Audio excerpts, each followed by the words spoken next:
Hey, everybody. Welcome back to the Ramblings of a Designer. We are a weekly podcast. We talk about the latest in graphic design news from around the web. Hey, my name's Terry, and I'm one of the co-hosts. I'm a UX designer from the Bay Area, and I help bridge the gap between products and their end users. And I'm here with Adam, who helps run the podcast. So, Adam, take it away. Hey, my name's Adam. I'm a designer from the San Francisco Bay Area. I specialize in visual UI design with a little bit of illustration. I like to give companies character.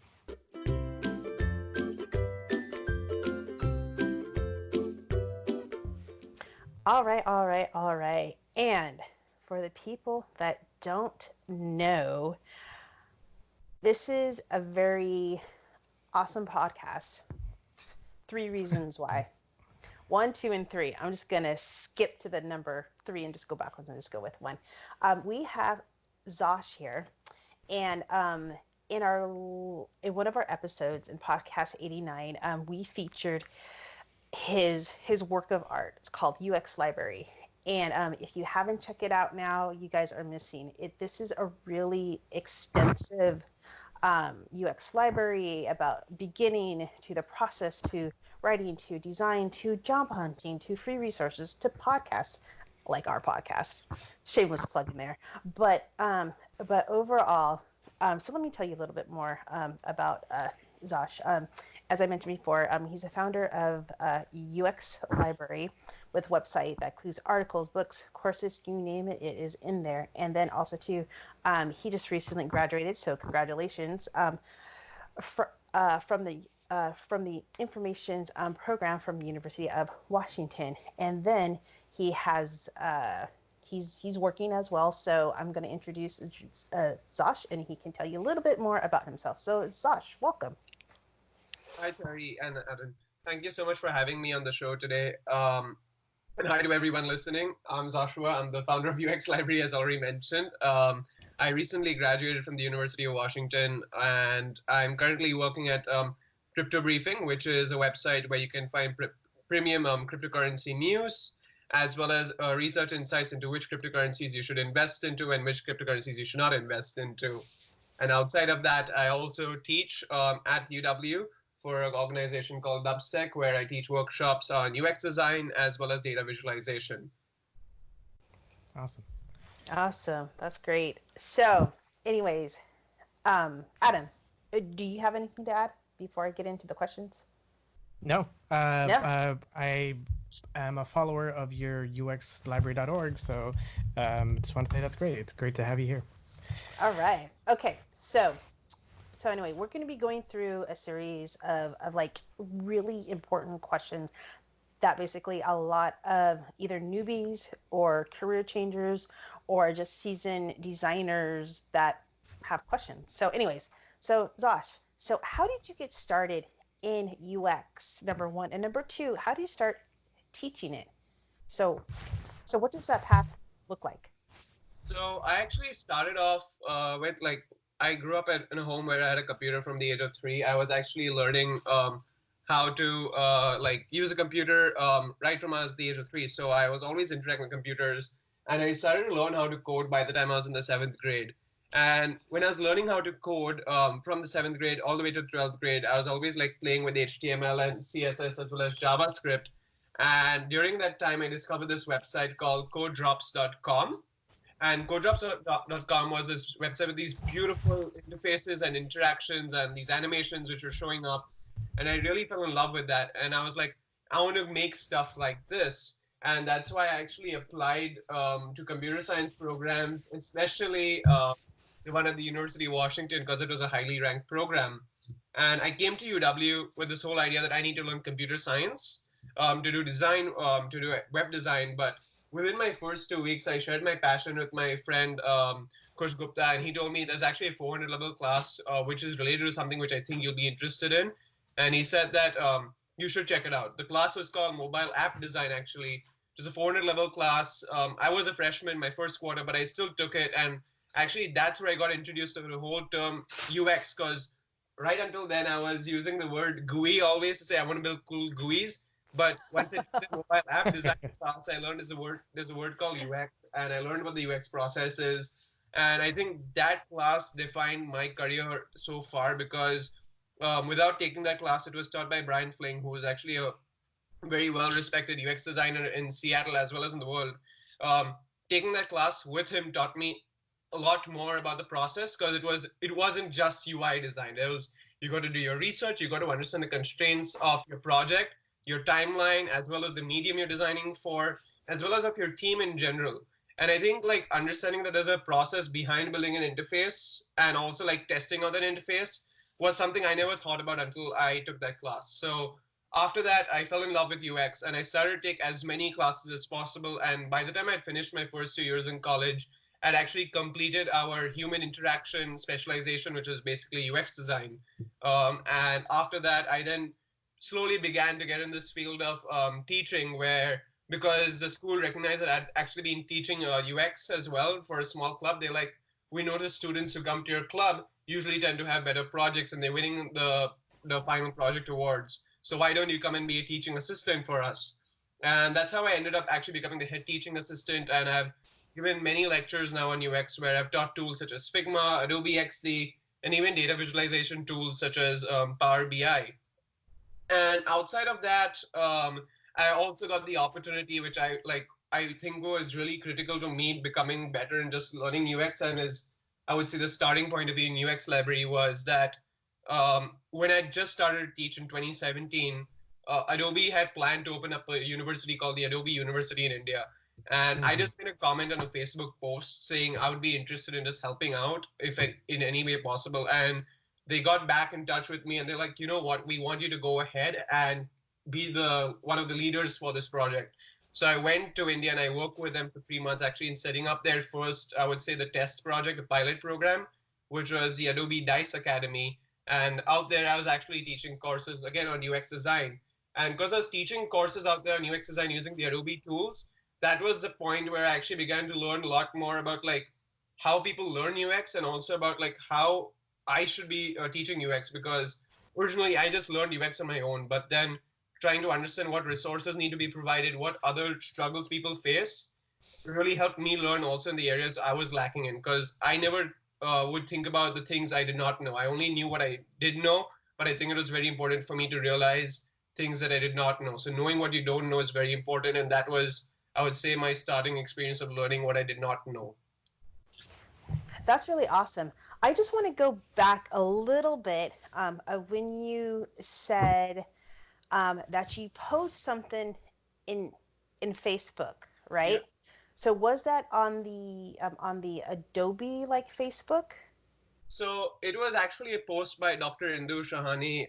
So she's one of the leading educators in India, and she had Mm-hmm. just had a dinner with the managing director of Adobe, and I think the CEO of Adobe India at the time that he was Kulmeet Baba, and she just shared this post on Facebook, and I saw it, and everyone in like in the education circle in India knows who she is, and I just really like, I love Adobe products in general, and I said there's no harm in putting a comment saying I'm interested in helping out. And I was really surprised that she replied, because she's a really big person, and like in terms of education you could say she's an education celebrity, but she still Mm-hmm. replied immediately saying, let's talk. And she put out her email ID, and within like the next 3 days we had spoken together, and they're like, we want you to come and teach Adobe XD. At the time Adobe XD was really new, so Adobe really wanted to push it out as well, I'm sure. So I actually went back to India to teach that tool, and as well as set up the pilot program for the Adobe University. But it was just like me taking a random shot at putting a comment on that post saying, this sounds like a great idea. I really like the fact that you discussed this over dinner. I'd also love to like be part of this project. And getting a chance to do that, I think, was only possible because of Facebook, and also because of the fact that I think what separates Dr. Indu Shahani from the rest of the like most educators is that she actively posts everything she does on social media, be it on Facebook as well as on LinkedIn. So she's very active in terms of like sharing all those things she's doing. So it makes it easier for us to connect with her. Okay. Again, I'm so happy and basically excited you actually shared that story with us, because by you posting on Facebook, you had this opportunity. I have heard a lot of people or from like LinkedIn contacting me saying, no, I shouldn't contact that person. No, I should.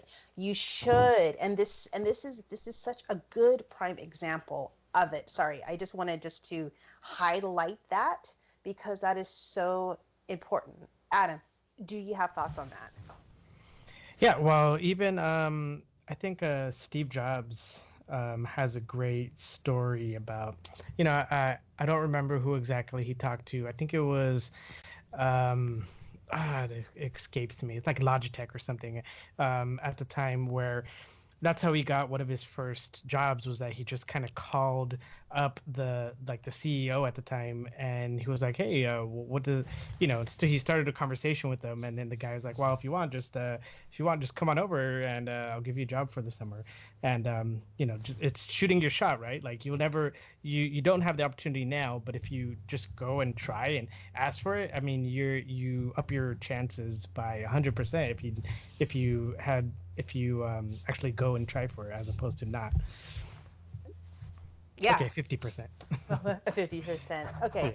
Yeah. That is such a very inspiring story. At least for me, it is. And I'm sure Adam too. But Hmm. but going back to UX library. Um, so so how did that get started? Did you wake up one day? It's like, yeah, I'm gonna put this thing together, It actually or didn't start that way. It started in a it start I would say like the original start was that I began to teach in India. That was my first, I would say, official teaching assignment ever. So out there I was like sending emails out to students always saying, today's like what this is what we discussed in today's lecture. I would like you to review these materials, and I was sending them these blog articles, and they would come up and ask me for more resources, and I'd again send them by email. My class at the time in India was the size of 50 students in each division, or each Hmm. section, as you would say. So it was still easy to communicate with them. But I did find it sometimes I was like, I'm sending the same email over and over again. And more importantly, it's slowing them down and slowing me down as well because they email me, I reply back in, let's say, like 14 hours. They could have learned it on the spot if I was able to reply to them ASAP, right? So I came back to UW and I was working with Scott Barker, who teaches the introductory course to informatics at the University of Washington. Informatics is a subject where you get exposed to UX, data science, software development, as well as project management, as well as, I would say, getting a small taste of the business side of technology as well. And that was a program which I was a part of. And we were teaching them what UX design was. And actually, one of the key projects, the final project, is actually to build an interactive prototype which showcases their information solution. And I had a lot of students during that class keep coming up to me and asking me for resources. And I said, they're really struggling to find the right learning resources. And this was a Hmm. problem I had also experienced when I was learning UX. I didn't give it much thought when I was going through the problem because I have a habit of scrambling to find a lot of information. But I said, now I can make something which ensures other people don't have to go and scramble and look for information and go through Google and go through every website to find the right answer. So I started off by building a Google Doc, which was 30 pages long, and that became really successful.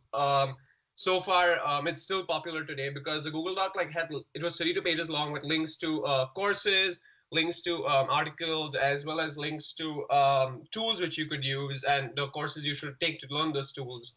And that document was then shared not just with this class, but all the classes on campus. And a lot of the faculty members started to adopt it and share it with their students. And that began to gain popularity within the University of Washington.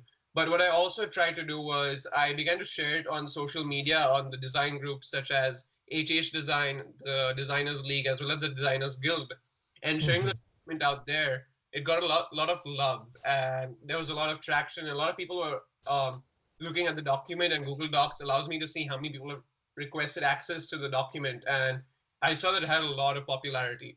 But one issue which I noticed with the Google Doc was it was a big pain to navigate, and the information was not even easy to find many a times. Hmm. So I realized that this needs to be migrated to a different, I would say, platform. It's time that this MVP product, like we shift to a more robust platform. And I discovered something called Gitbook, and Gitbook is usually used for documenting code. So if you're a programmer, you would be very familiar with Gitbook because usually you're accessing it to see how to use an API. But I was like, you know what? I can repurpose this and build a learning resource for UX design, and it'll be really quick to migrate because it allows me to copy rich text in. So that was really important that I was able to copy rich text from Google Docs into it. And I built the first version of it within one night. We were just like my friend and I were just nonstop copy pasting the text from the Google Doc into this Git book, and we had it ready. I opened up Figma. I made a quick logo, which was just I literally wrote the word UX design library in I think the font called Bebas Neo, and I immediately Mhm. launched it. Again, I shared it on all social media platforms as well as at the university. Again, it gained a lot of popularity. But at that time, we began to get more feedback because as your user base begins to grow, you begin to get more feedback about what needs to improve. And one critique of the product, which I completely agree with, was that while the information was easier to navigate, it was still really unorganized because we had just thrown a lot of resources together and given it headings, but we had not really thought through about how what your heading should be and what the subheading should be and how it should be organized in terms of like priority as well, priority of information. And this is a problem I noticed, but I never really had time to like fix it while in university because I was teaching as well as I was studying, and I was also working for like as a TA, but also in the lab. So immediately after graduating, I was like, I now have the time to like redo this entire like book, and I can now make it much better. So I spent the entire month of December with my friends Michelle Oceana, as well as Shane Martin and Shweta Senapuri, and we all got together and we began to reorganize the information where we actually focused a lot more on the information architecture. And that's when we launched version 2. And again, I shared it on the Facebook groups. And this time, actually, I can share the statistic with you is because I look at Google Analytics a lot. We've actually gained a lot of traction since version 2 has been launched. And from like the last step when version 1 was launched, we only had people from 27 countries accessing our website. I'm very happy to say that after version 2 is being launched, we are now being accessed by people in more than 127 countries. That Wow. time I checked. And I'm actually like, what one thing which really got me really interested was the fact that while USA does account for 34% of my traffic, Taiwan is number two, and I've never shared it with anyone in Taiwan, or I've never discovered any like for UX designers in Taiwan, but Taiwan is number two with 33% of traffic. So that was a very key, cool insight which I got via Google Analytics. And India and Poland are number three and number four. But it's just really exciting because I made something in USA and Seattle, and I would never think that people in like Taiwan and India as well as in Poland would be actually accessing my tool and using it. And I was just surprised by the amount of times they return and see pages they visit as well. That's it makes me feel like makes me feel really nice that people actually come and use this resource again and again and again. Yeah, that's amazing. Well, like hopefully after this podcast, it will maybe go up even more higher and stuff. At least two more. At least two more. Adam, two more plus two plus two. Oh my god, that's awesome. Because like again, I just kind of wanted to go back. So you and your friend did this overnight. How many hours did it take you to like from the start to end? So I think like the main time investment was when we built the Google Doc. So the Google Doc was actually where all the effort was put. So that took like approximately like you would say a week where I made it on my own. But then when we were copy pasting, that did not take a lot of time because it was literally like I was Gitbook just you have to like just create a new page and just copy paste the information like literally like I would just go to Google Doc and select it and paste it. So I think we just spent a night on it. I'd gone to get dinner, and I think by the time it was like 12 o'clock or 1 o'clock, we were done. And we just like hit publish. I shared it with my boss, Scott Barker. I told him, "Hey, we've made it," and he was really impressed. He's like, "Great job." And then the next morning, I started to share it. So it was a very fast process for the first version. The second version took us a lot more time. So the version which which I just made took me a lot more time and effort. Um, that was personally because I was trying to figure out the best way to organize the information because it was a big challenge. And more importantly, I actually refined all the content. I began to set in strict content guidelines. I began to actually write some content myself. So earlier we were just giving links, but now we actually explain which link is what, why you should be using each link, and why you should read an article, why you should use this course, and what is the scenario you should be using it in. So I spend a lot more time, I would say, adding more contextual information so that people actually understand why we are referring them to a certain website or a certain article or a certain tool. So I think in terms of time effort for version 2, it took us 1 month, but again, it was 1 month working on the side. So like sometimes I'd work on it for like 3 hours on a day, and then I wouldn't look at it for, let's say, another 1 week. But then after that, when I look at it after another week, I'll be like, you know what, I can work on it all day, and I would work on it for 10 hours. So it really just depended on how free I was when I was making version 2. But making version 1, and that initial migration was very fast. Oh wow, wow. And then I'm just wondering, so what was your favorite part about the struggles? And then can you explain to me of your struggles? I'm sure you had struggles, right, Hmm. within the project. Yeah. So I think the initial struggle obviously was putting all that information together. So I had a lot of Medium links, but trying to realize like just copy pasting them and finding all the links you've been reading is a big thing. Like usually don't save your at least I don't save my links. I knew I read the article, so I had to always like I'm like okay, for information architecture, I read this article, but I don't remember where I saw it, and then I actually have to go and scramble to again go and find it. But so that was my initial struggle, was like just trying to remember the content I've already read, which helped me. But then after that, as when I began to make version 1, like we originally launched it by just doing a quick copy paste and like making the logo really quick. But I think the key struggle at that time was like I would say I did not feel really happy with the way the information was organized, and we got critiqued for that Mm-hmm. um, as well, as I mentioned, because the user base grew, so you're going to get a lot more feedback. And Right, right, right. like that actually like I don't know.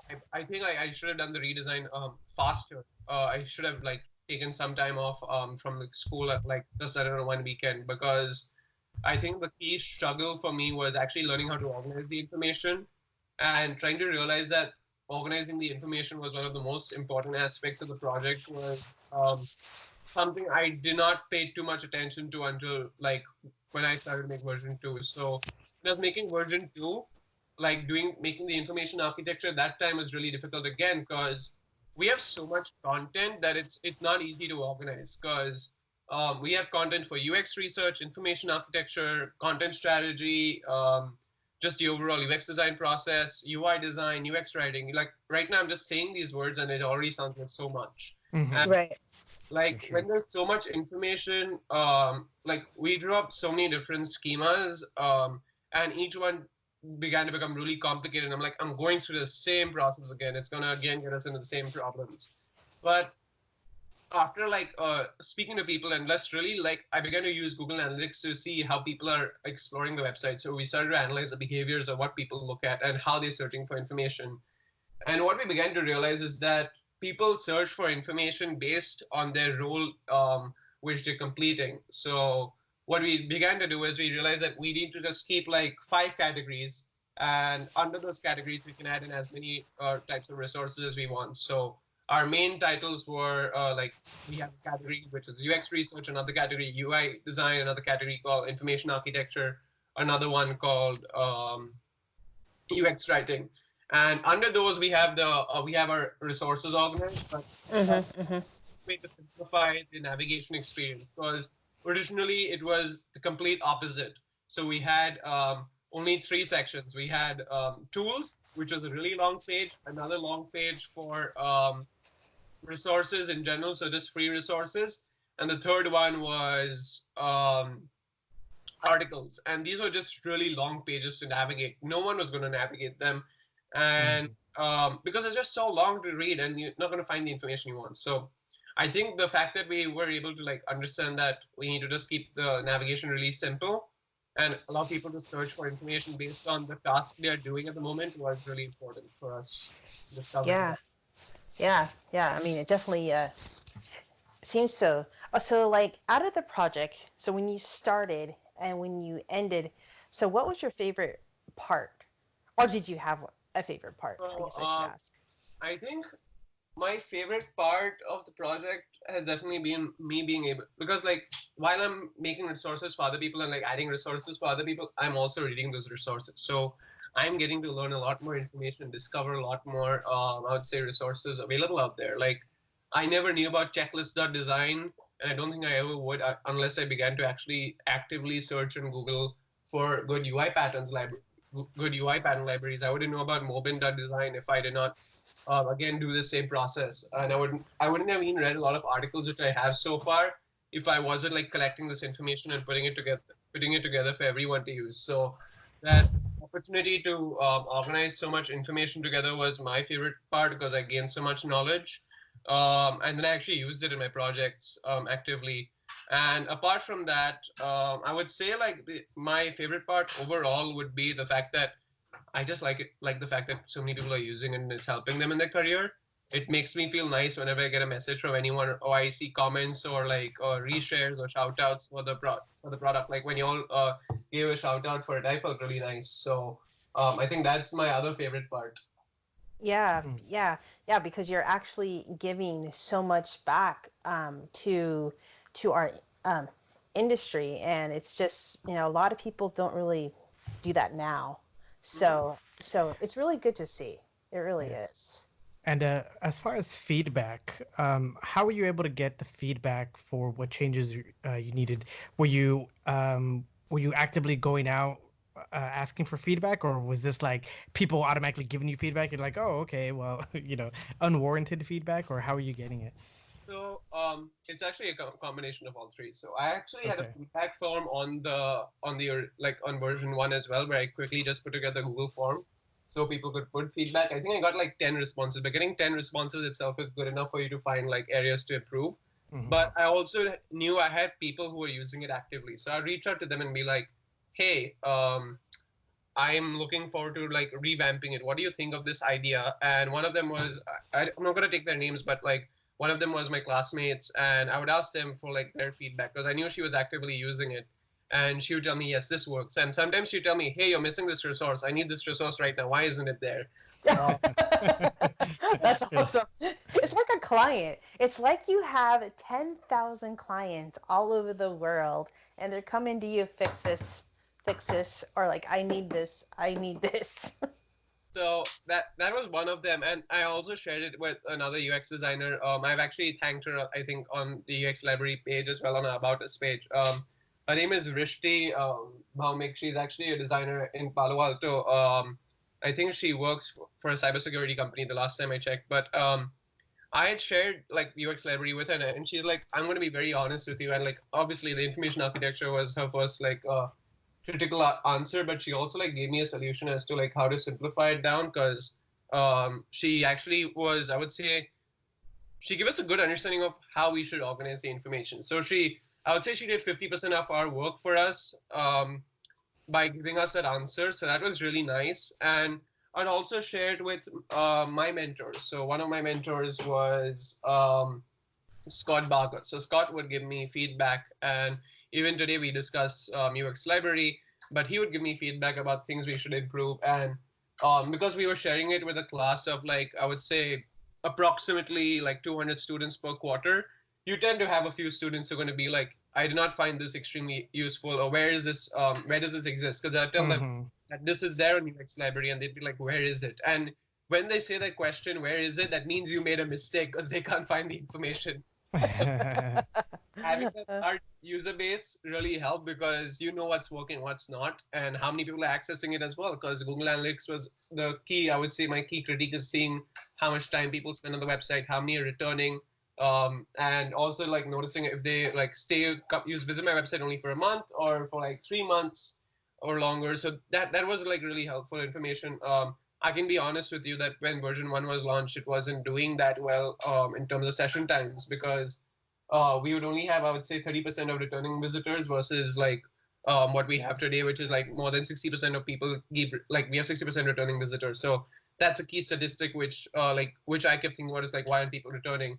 And the other source of critique was the fact that we did a design challenge actually where we run a protothon. So I run Seattle's largest UX hackathon. It's called the Protothon, and we decided to keep one of the prompts as redesign UX library. So we actually gave every student the opportunity to like reimagine how this product would look, and they came up with a lot of innovative ideas, a lot more focus on the interface.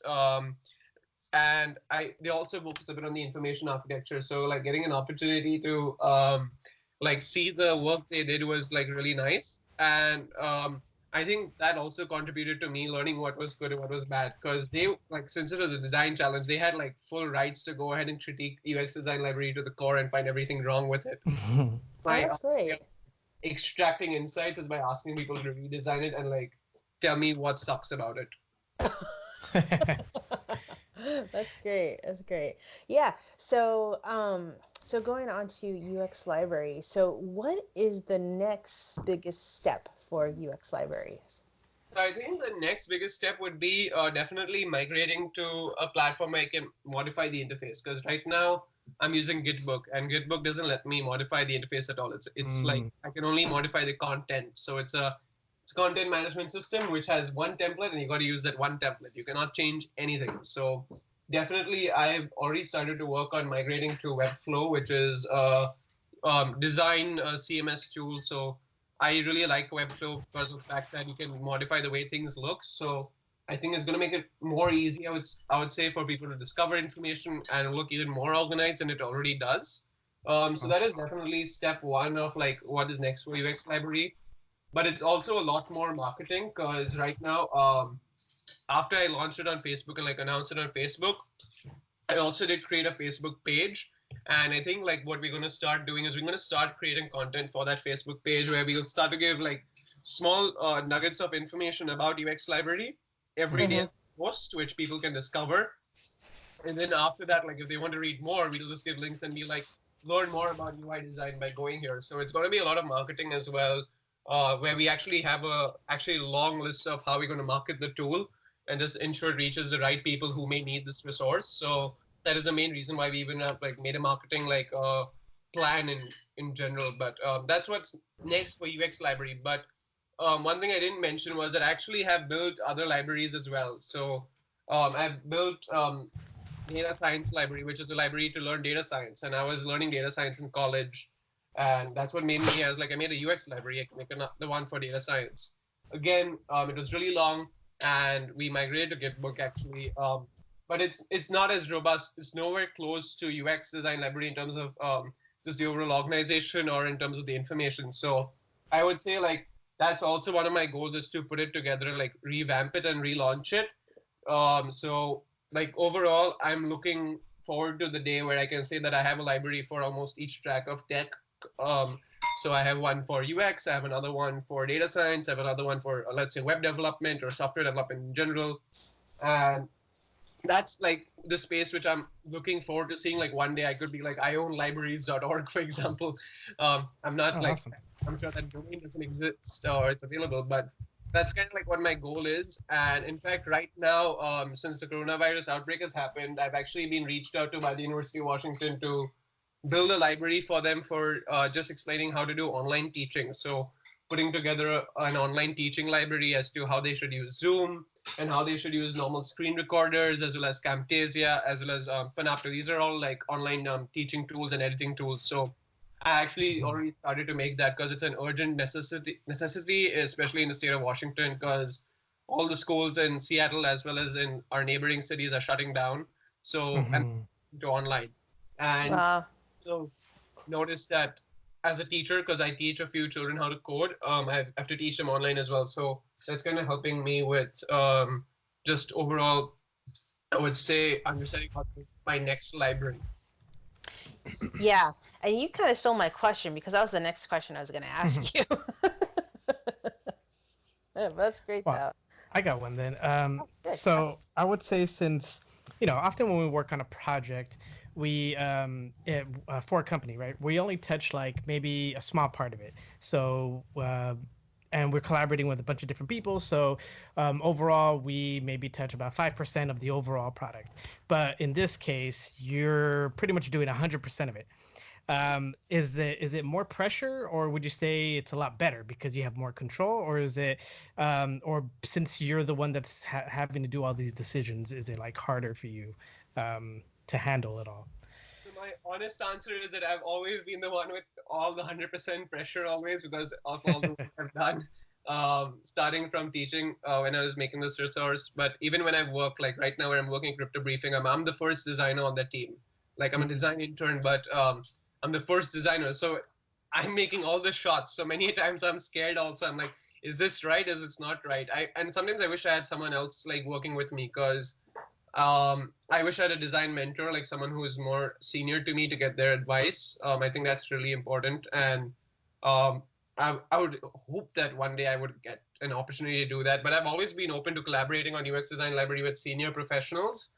And I've put it out always saying I'm happy to collaborate. And in fact, originally when we started off, we were an open source like document. The Google Doc was open to anyone to add in information on. It did not succeed though. I'm not sure why it did not take off. I'm guessing because um, it's a lot of time investment in general, so that could be one of the reasons. But I usually always had to take all the shots in most of my projects because when I'm teaching as well, the organization which I run called Dubstech on campus, we're the most active tech community, and building that from like scratch, it was only me and my friend Zubair who were putting it together, and then we got a few more people joining us. But doing all the hard work was a lot of the work was just being done by us, and I'm really used to that. I would say that situation of being like you're not just going to be really doing the design, you're going to be doing the marketing, you're going to be having to do all the information finding, you're going to have to do the outreach. So I've just always had to do that, and it's just kind of like become part of me. But I think it's really helped me as well because I've gained skills which I would say that I would not have otherwise gained. Like if I did not make UX library, I would never spend time understanding how to do marketing. And if I did not discover newsletters, I would not become good at designing newsletters. And in fact, one of my key roles at Crypto Briefing right now is focusing on making better newsletters for our team, as well as like redesigning our pop-ups as well as like the information reports that you're providing to people. So I think overall it all comes together to help me later on. So I would say that I can't comment as to how it would be to work in a large organization because I never worked for a big org like Microsoft or for Google or like even Visa, for example. But from like I would say that I'm guessing if you would work for a company like them, you would have a lot more time to focus on ensuring one aspect of the project is really nice, which I think is really good because I can't focus on making every part of UX library as awesome as possible or every interface element of the library really awesome. Like I wish we had a better design of the website, but right now I'm using Gitbook because I don't have more hands on board. I'm sure if I was part of a bigger organization, I'd have more hands on board and we would be able to do much more for people for sure. Awesome. Right, that's Uh, awesome. So, I know you just talked about Adam talked about like other big projects, but also too, do you have any tips for anyone who actually wants to do a big project or how they should get started or anything like that? So I get asked this question a lot about like how did this start and like how do you get the motivation to do it? My simple answer is that you got to believe it can happen, and I think the like I see a lot of like times that people believe, oh, I don't think it'll work, and like you won't know if it will work or not unless you try. Is my first answer, and like many a times your initial idea of what the project is supposed to be may not be correct, but it's definitely like going to help you because it's your starting it's your start point. Doesn't mean to be your end point is going to be the same because you'll get feedback and it will start to evolve. And you're going to have that, I would say, the courage to accept that your first answer is going to be wrong, your second answer is going to be wrong, your third answer is going to be wrong, but you're slowly going to get it right. And embracing that idea of that it will work, but with time is what you have to have the courage to do. Doing a big project, it's really like dependent on how motivated you are. I would say like one thing with, like for me is that I'm not. This is a I would say I would recommend this to anyone in college. But one thing which made me different in high school and even today, like not at work, but when I was in college, was the fact that I liked to do a lot of things outside of the classroom, and I didn't care too much about class assignments which were not related to UX. It has its benefits where I get to do things outside of the class, but I didn't pay too much attention to I'll say the things outside of UX classes. So I had that extra time and I pursued a lot of projects therefore outside of class. And a lot of the people I speak to who are, I would say, doing a lot of big projects and like working outside of class always end up like having to say that like we need to cut something out which we're dedicating time to. So usually it's like we like they cut out time they're spending at university in terms of like the amount of time they're dedicating to doing an assignment, which is not related to their core competency or their core career goals. So one of my friends, Rishabh, in fact, he's done a lot more in terms of big projects. So Rishabh Agarwal is a UI engineer at Facebook, and he studied at UCLA, and he came to give a talk at UW, and he said that what really helped him do projects was the fact that he would just stay awake and do it because he knew it's going to lead him forward to his original career goal, which is to become a really good designer and to do really exciting projects. So the fact that he knew he had to do that and then it's taking him towards his goal is what really motivated him. And sometimes he did have to sacrifice a bit on his, I would say, his overall university experience, but that was overall helping him in his career because he made websites for really famous musicians in Los Angeles. He got an opportunity to help NGOs as well as startups which were in the teaching industry. So he got that opportunity and like he had the time only because he realized that he has to sacrifice something. So usually what happens with a big project is that you need to sacrifice something to gain something. I also think another interesting point that you brought up is that, this wasn't your first uh, go at this, right? Since you had the experience that you gained making that data science library, you're able to then apply a lot of the lessons you learned with this new UX library as well. And then now you can go back from even how you learn more about um, how you progress with this UX library. You could apply back to your data sciences Yeah. library. So it's like a cascading. I guess it's a snowball effect. I would also say is like you gotta go to hackathons. I think that's a great way to get people to start believing that they can make something. Is that if you go to a hackathon and find as many hackathons as possible, even if you're a designer, I say try and find as many hackathons as possible. The dev team will definitely not be able to make all your designs possible, but the fact that you're getting a chance to be at that hackathon and just design itself, I think, and making a design happen in like less than 48 hours makes you start to have that belief that, oh yes, I can do more, I can do more. And I think hackathons are a great way of like encouraging you to push yourself and discover new ways of completing projects because it's a hack, right? You're not like following the original process or original timeline of, let's say, 14 days or like that's 2 weeks. Usually you just have 2 days instead to do the project. So that like forces you to think out of the box as to how you need to adapt to the constraints of the project. And I think like that's a really good experience because overall you start to learn how to do guerrilla user research, which is basically like learning how to do quick user research in the field with zero funds. And you also Mhm. start to learn as to how to focus more on like creating an interface rather than just always thinking about like what font you should use because you don't have time to decide what font to use at the hackathon. You're gonna choose one font and then you're gonna be like, okay, I now need to focus on the interface. That's more important, right? So I think like getting that pressure really helps. And personally, I have always thrived under pressure. This has just been me. Is that as soon as I see like there's a pressure situation, I want to dive in because I like that. I like the challenge. It just helps me a lot, and it makes me more confident each time. Like I did a Samsung hackathon in November where if you showed me an animation which I made for that hackathon where I was making a responsive animation for a mobile app transforming into a desktop app, if you showed that to me, I'd be like, that's going to take me at least 4 to 5 hours. But Mhm. I was able to do it in 2 hours. Why? Because I was in the hackathon. I had to think out of the box. I had to think smart. So I think like when you go into hackathons, you'll get that confidence, I would say, of knowing that yes, I can do it. So, so now we should leave every day as a hackathon to Yeah, get I things guess done so. That actually. quicker, faster, and not have that self doubt like some designers do, and newbies as well. So, Sorry. So, are you saying that I could get my portfolio, get a couple of my screens, take it to a hackathon, and somebody will bring it to life for me? It really depends. Many times on like let's say you made a few like you design an app and you take it to Apple and you want someone to design it for you, or you want someone to develop it for you. To be honest, it really depends on your team and your team's core competencies, as well as understanding. And you have to accept the fact that your team is not going to be able to execute every screen.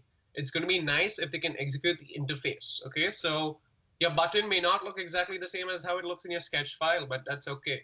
They're going to get Okay. that it works. And I think like when the developer puts it together, that's what like they actually have someone using it. I think like that's what we call an MVP, right? Is that someone can actually like use it, it works, the design isn't perfect, but it still works, right? And that's like how most startups start out. Like if we look at like the original design of most like web apps which we use today, like even if you look at Facebook, Facebook looks nothing like it looks now. Mm-hmm. LinkedIn looks nothing like this.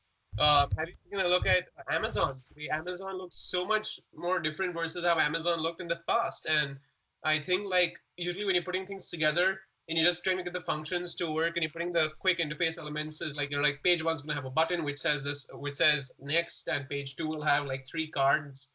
It really doesn't matter too much at that time is if your image is not the right size, your image is a bit stretched, people are getting the overall concept. And the fact that your developer can even put it together really quickly and it's a really functioning product that itself speaks a lot.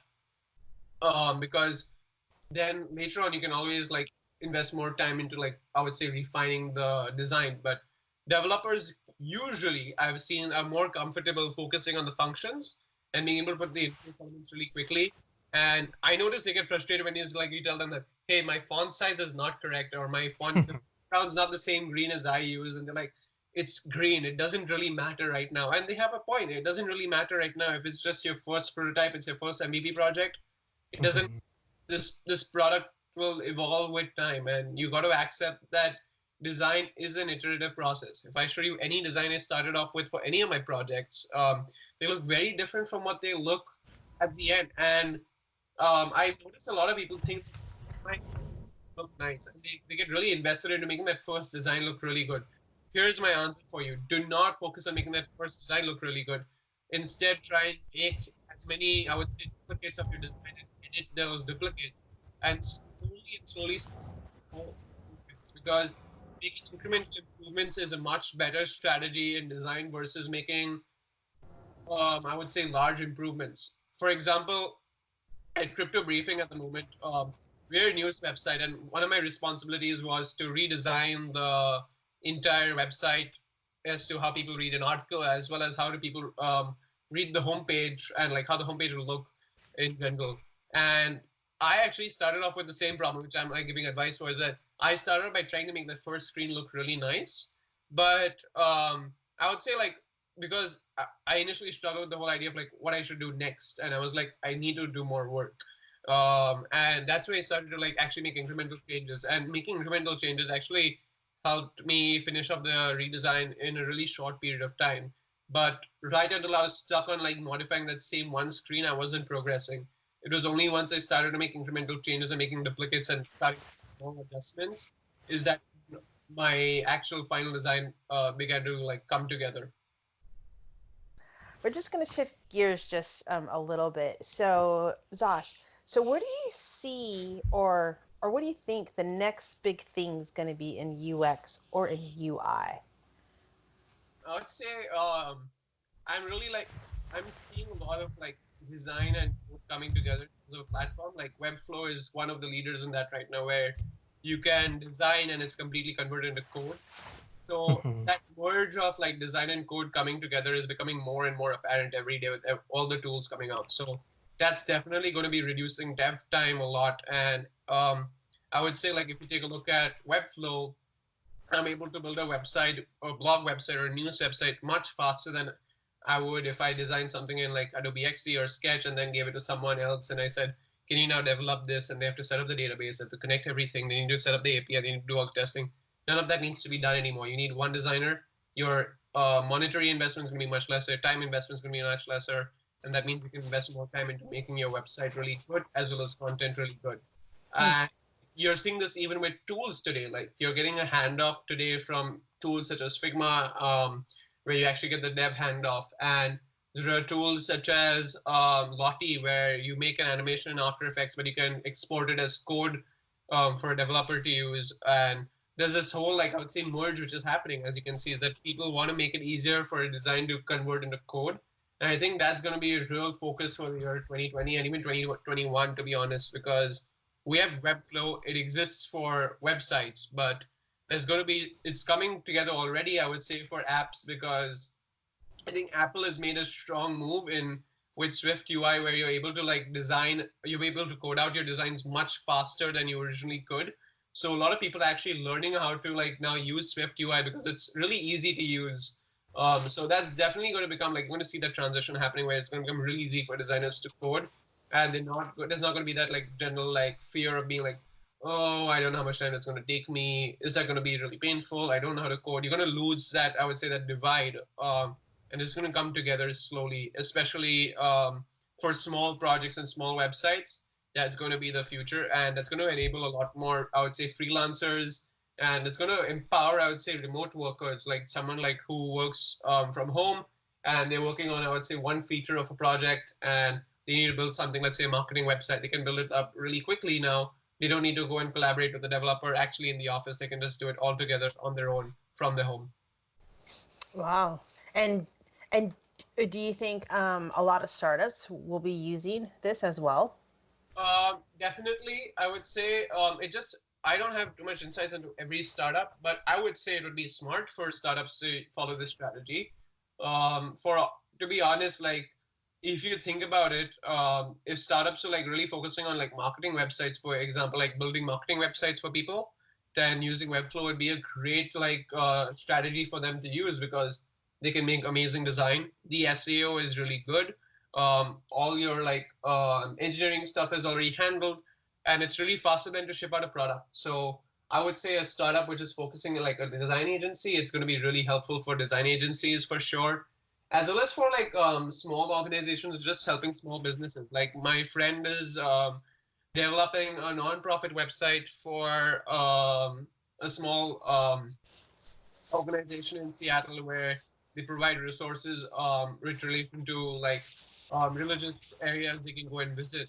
So he's making it in code right now, but as soon as I showed him Webflow, he was able to see that I actually was able to do everything he did much faster. So I was He must have loved that. Yeah. Look what I do. Bang, you're like, I spent 20 hours and you spent 2. I think like that's okay because like he's still learning. I would say like it's just overall like getting familiar with the tools. I think that's one thing which I think is important. And also I noticed this happens many times. I've also been the same way. It's like as soon as I'm like, have you tried this new tool? You're always gonna be skeptical. You're like, not another new tool. I don't want to learn another new tool. It's gonna be painful. Why don't I just use the method which I already use? And it's not until you get to see that benefit and you're like, shit, he's doing it much faster than I am, or she is doing it much faster than I am, that you're like, okay, I now need to actually think about using it.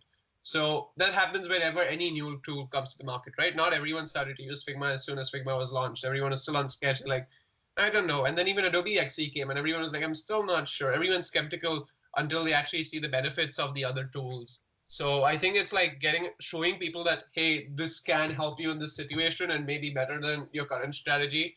That's really important to do. And we see a lot of push happening always for that, right? If I don't know why, but I still get advertisements from Webflow every day, even though I'm a user of Webflow, which tells me about all the different ways in which I can use it, and all the different use cases, and how it's better than other platforms out there, such as Wix or even Shopify for that matter. So I think like the whole point of like proving to people that, hey, this can help you is really important overall. Nice, nice, nice. And then also too, what advice would you give people who are just starting to learn UX? Do you I have any tips? I would say, as someone who's been teaching UX to so many beginners, I think I've now taught quite a few, at least at the University of Washington in India. So what I've always observed is one issue which I notice with students starting off is that there's that fear of not knowing what is right, and there's a lot of focus on, I would say, them only believing UX is just really UI. And that's Mhm. what I also started my journey with, right? I came to UW thinking I want to build cool GUIs. I think I the word wheeze. um, embracing the concept that UX is actually a lot more about understanding the user's problem and also think about how you want to organize the project overall and doing usability testing, being able to think about how you want to organize the information overall. I think that's really important for people to try and embrace right at the start. So that's a key issue I noticed that people always believe that they need to be really good at their visuals and usually like visuals are really important. I know there's a bias. Like there's, in fact, I just read an article recently where they said, to be honest, your portfolio is need to be really visual heavy just to impress someone usually. But I would say that sometimes if you're not strong with your visuals and you're just getting started, there's no harm in using a UI kit out there because your Mhm. UX skills are focusing more on the overall experience. It's not focusing on like how well were you able to design a button. No one will even know if you made that button or use it from a UI kit. So going to SketchUp resources.com is a great place to find quick UI kits which have all the necessary components for you to use. And then you can put it together and it's more important about how you organize that content in general. How did you structure it? Like, did you ensure that you put the price of the item? Did you ensure you put in the reviews? It's thinking more about the overall experience which you created using that toolkit, right? Because if you were to work at Google, for example, or Microsoft, you have to use their UI kit, right? Their design system. And the fact that you have to use a design system means that you can't really focus too much on like changing the look of a button. And they focus more on UX instead. And that's what UX designers do at like these big organizations where they're focusing on creating the experience using a pre-existing design system or pre-existing, I would say, UI kit. And I think a beginner UX designer can embrace that fact that, hey, I don't need to immediately improve my visuals. I can instead use these pre-existing UI kits to build up good experiences and to really focus on doing that could be really helpful. One thing which I encourage students to do is two things actually. The first is that if you want to become good with your visuals and you're really keen on doing that, there's only one way to do it is that every day you've got to try and recreate good interfaces which are already out there. And Mhm. there's nothing wrong with copying an interface which is out there. In fact, I think it's the best way to learn and figure out how someone else does something. I did that for really long, and I've seen many articles which recommend the same is that you look at a really nice interface which you've discovered, let's say through collectui.com or through Dribble, even for example. I know people say UX designers are usually not there in Dribble and it's all just really pretty UI, but the fact Mhm. that you're able to copy them usually helps you, I would say, semi-consciously, like you're just learning the best practices, and I think that really helps. And even if they read this book called Refactoring UI by Adam, sorry, by Steve Sugar and Adam Wheaton, I think that can really help you become really strong with your visuals. Is that you're learning the best practices really quickly because they have a lot of tips and tricks. But copying as many projects as possible really helps you quickly gain your visual skills. In fact, I've mentored a few students with whom we've followed this, and they've actually become much stronger with the visual skills because of like having to copy other designers. So it really helped them in that process. And I have noticed just from like anecdotal observations is that a designer only becomes better with each project you do. So try and do as many projects as possible. Your project does not need to be perfect. That's the first thing you have to accept is that not everything's going to be perfect. Not everything's going to be right. What matters more is that you're able to keep practicing the process, right? If I'm going to become a better basketball player, I can't become a better basketball player overnight. What I can do is I can keep playing games. I can keep practicing on improving one skill at a time, and with each experience and each game I'm going to learn something new. And you got to like think about that culture overall is that understanding that you got to like take it incrementally again and just focus on growing through the process rather than like trying to get everything perfect right from the start. Yeah. So everybody, you hear you heard it here first. You got to design. Nothing's going to be perfect at all. It's always you working it. That's a great answer. So thank you for sharing. And besides you teaching here in the US, teaching back in India, doing the UX library, doing the other data science library, doing some other libraries, what do Mhm. you do outside of that? Any Oh, other hobbies? so other hobbies. Well, currently, I'm working. So my hobby is work. Usually, I'm the kind of person who's always like thinking about my project. So like currently, like even when I come home, I'm always thinking about work, and I'm getting back to doing the work. I know it's unhealthy. I don't recommend it to other people, but my current hobby is ensuring my project is as good as possible always. I'm like reading a lot always. But I do have one bad habit, definitely. I love to read news, and a lot of the news I read is not that helpful to me in my overall life. I read a lot of sports news every day.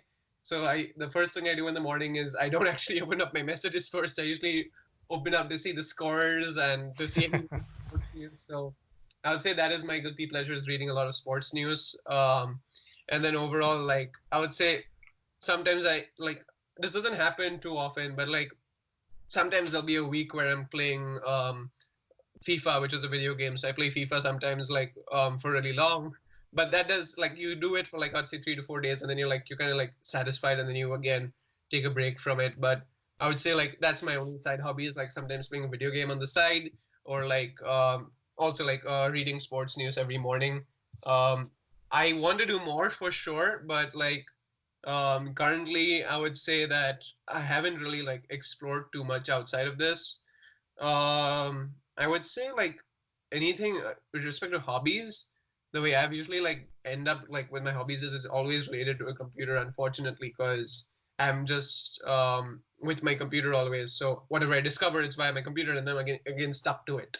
So that's unfortunately the sad truth about my life at the moment. Well, your life and my life sounds about the same, so I get it. It's just it's like your work is your hobby. Hmm. Well, if you're into basketball, you're in luck because you're gonna get freed up. I guess they canceled the season for the rest of the season. So I due to did about that. Actually, I don't read too much, and I don't read about basketball. Like oh, actually, okay. soccer. I In fact today I watched the soccer game between Liverpool and Atletico Madrid. So Europe now, I'm getting very upset because they're canceling all the matches, and they're being very cautious. Obviously, it's for the right reasons, but I feel really sad that there's not going to be a lot of news anymore, and not a lot of like games for me to watch. Yeah. well, let's cheer you up a bit. Mhm.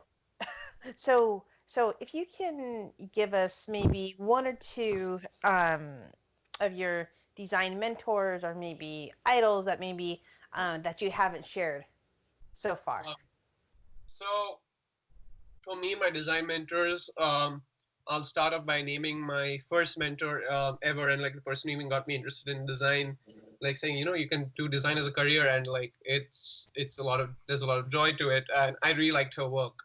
So I in high school, I did ITGS, which was basically IT, where we were making websites, but I had to take that, and I couldn't take art, which was the other subject. And I'd always go to the art studio, and I'd see all these like beautiful paintings. But my friend Mihika Shilpi, who is now working at Sink in France, she would have some really thought-provoking work, which was not necessarily always a painting. And I really liked her work overall. And she still is my design mentor, and she still helps me out a lot, and she critiques me a lot. So I like that. So she was my first design mentor. You can check her out on Behance. I really like a lot of her work.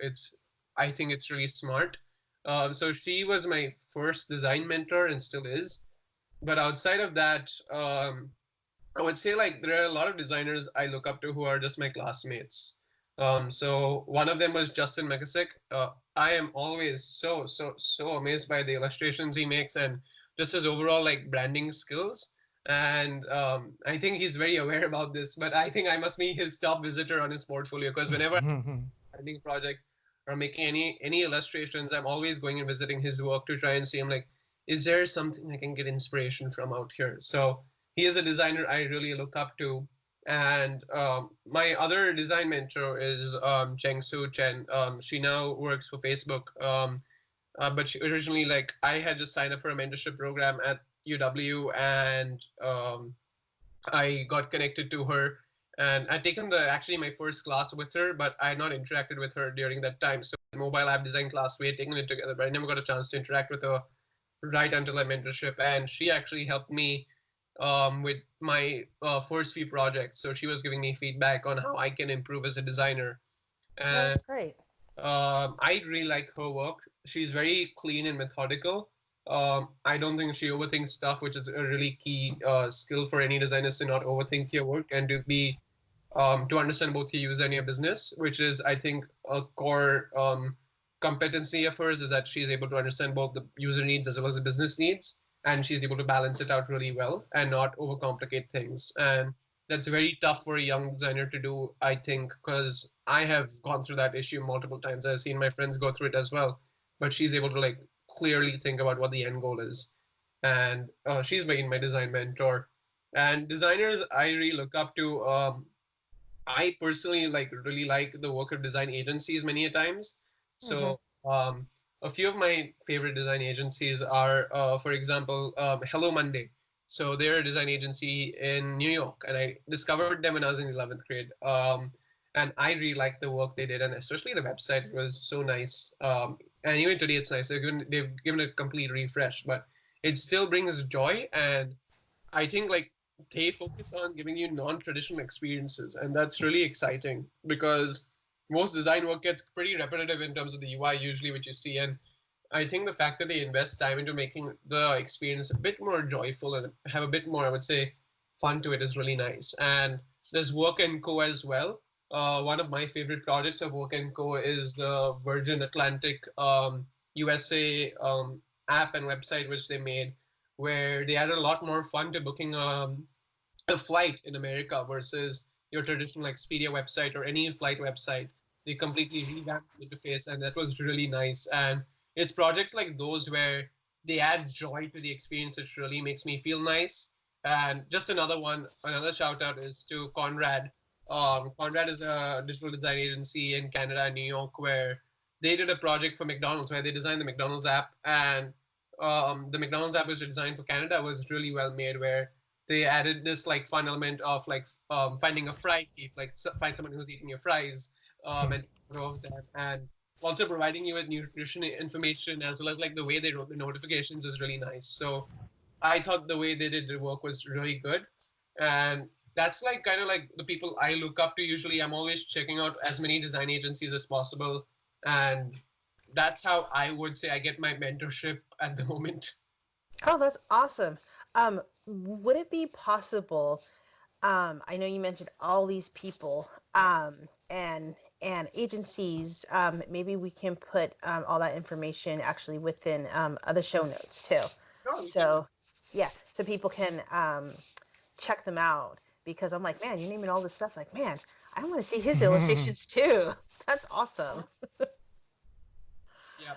So awesome. Okay. So, anyways, so each podcast we have question of the week. And this is the question from Juan M.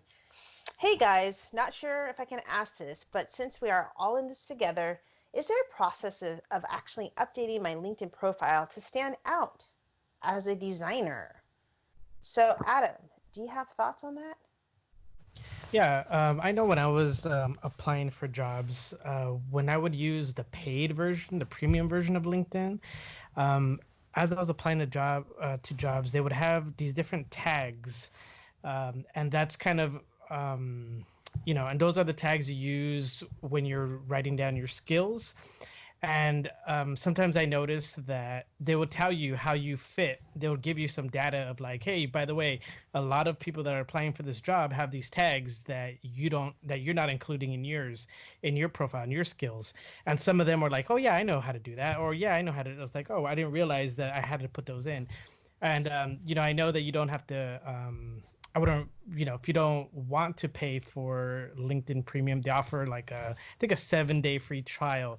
So I would say maybe go on there, apply for a few jobs, see what kind of tags are you seeing that are coming up more and more, and put that in. Make sure you know those those skills, and then make sure you are putting those into your profile. Cool. Yeah. Yeah. I definitely think I'm having a nice picture because if you don't even have a picture, who are they looking at? A blank spot or something? So that would be my advice. And then also too, Zosh. So what's your opinion? So there are quite a few tips I would have. The first is there's a setting in LinkedIn which you got to do is you got to say that you're actively searching for jobs. Oh, right. Mm-hmm. You got to switch that on, and that automatically gets you. I get like every day in my inbox, I get like I think 3 or 4 staffing agencies immediately like messaging me about open UX design positions. So that immediately helps me because when you keep that button like when you keep that switch on, you get a lot more offers in terms of like in mails. The other thing I would also say is that you should like think of it as your portfolio website. You got to brand yourself and keep the correct information available out there, such as your resume, as well as you got to keep a link to your portfolio website and make that link. Put it in the featured section. So there's a section called featured, and it's been redesigned by LinkedIn very recently. So it's really intuitive to use now. And I think you should add your portfolio website there because I know a lot of designers sometimes put their portfolio website in their contact info, and that's not a really intuitive way to discover that information. And outside of that, in general, I would say like one resource which I find really good is a resource made by Pathrise, which is a career help agency where they basically create these resources for people. And it's a resource called How to Get a Job as a Product Designer. And they have some really good tips in general about how to improve your LinkedIn profile, as well as your resume and your portfolio, and how to create a good job application pipeline. So you should check them out for sure. Oh, awesome. Yeah, I think that is a very great resource as well. And then also too, going back to LinkedIn, or you're saying Zosh is like, yeah, have your information correct, up to date, have that title in there, but not only have your stuff up to date, but interact with people, post things, respond to posts. If there's a recruiter out there that you might be, interested in that job, poke them, say, hey, I just have a question, get that conversation going. Because I think the more conversation you make on LinkedIn, the more connections as well. Mm-hmm. That's a good point. I know somebody on Facebook that works as a contractor, and so what they'll do is every time they need a job, they'll literally just make a post. Hey, does anybody have a connection for for this role or for these skills? And then I think that that's working pretty well for them because they constantly are going back to that. And so I think even on LinkedIn. If you just post it, maybe you can get people that'll link you to a right resource. Yeah, and that's all part of networking. And since with this coronavirus that's going around, a lot of people are not going, to meetups as much, or, conferences. So now everything is like online. So you definitely got to make the most of it Yeah. as well. I know, so much to learn in a short amount of time. Thing which I also noticed my friend Matthew Palmer did. He said it helped him a lot is that he actually like rather than like only writing his case study on his portfolio, he wrote a Medium article. It went viral. It was on redesigning the Tesla app, and he shared it on LinkedIn. And when he shared it on LinkedIn, it just went viral, and he got a lot more job interest from companies.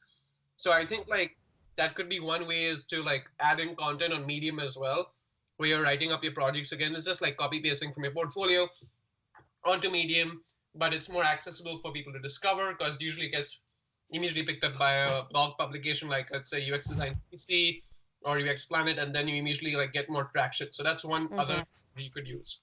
Yeah, yeah, that's a really great strategy. And also too, you are giving back to the industry too, like how you did it. Well, I did this XYZ, and that will help somebody else out too, as well. It's always great to give back as well. So anyway, we're gonna be wrapping this up. And Adam, where can we find you on the Hmm. internet? Me? You Yeah, can find you. me. You can find me on Twitter at Adan Cepeda. That's AdanZepeda, and you can find me on InDesign on Instagram at adanz.designs with an S at the end. Wow, InDesign. I don't think I've opened that one in a while. I know. I know. I don't remember what the last time I had to go into InDesign. I would love to go into it more, but I haven't had a need. Terry, what about you? Where can we find you on the internet? Yeah, you can definitely find me on Twitter. My handle name is Flaxen Inc. FLAXENINK, and you can follow me on Insta, which is flaxeninc.designs, and you can find me on TikTok, which is Flaxen Inc. And then Zosh, number one, where can they find you on the web? And then also too, a shameless plug, anything you want to share that nobody knows about. This will be the first one. Will be the first to So you know. can find me on LinkedIn. So I don't have a Twitter yet, but you can find me on LinkedIn. My LinkedIn is Joshua Cola. If you just type in my name, you'll be able to find me. So ZOSHUACOLAH. You can also find me on Facebook. I'm really active on all the design groups. I'm always commenting and providing posts as to how people can like learn more about UX. So you can connect with me on Facebook as well. And you can also, if you want to just email me, you can email me on zcolah@uw.edu. So that's the way you can connect with me. And a shameless plug is that I'm currently looking for a full-time role. So I'm currently interning at Crypto Briefing, and after that, I'm interning at another company. But I'm soon looking to join in a full-time role capacity as a UX designer. So if there's anyone out there looking for a designer and likes my work, please feel free to reach out to me. I'd be really excited to speak with you. Okay, recruiters, you hear that? I know you hear a podcast, so we have one live for you here. Get him while he's hot, because pretty soon he won't be there too much longer. That's my bet.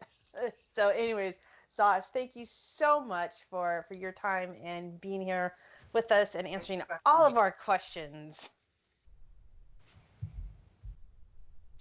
Hello? Anybody there? Thank you for having me. It's been my Ah, pleasure. there you Okay, sorry. We just didn't quite hear you. All right. go. So anyway, Adam, any more last minute thoughts? No, that's it for us. We'll see you all Our, next week. okay, aloha everybody. Bye. Bye. Thank you so much. Take care. Have a nice night.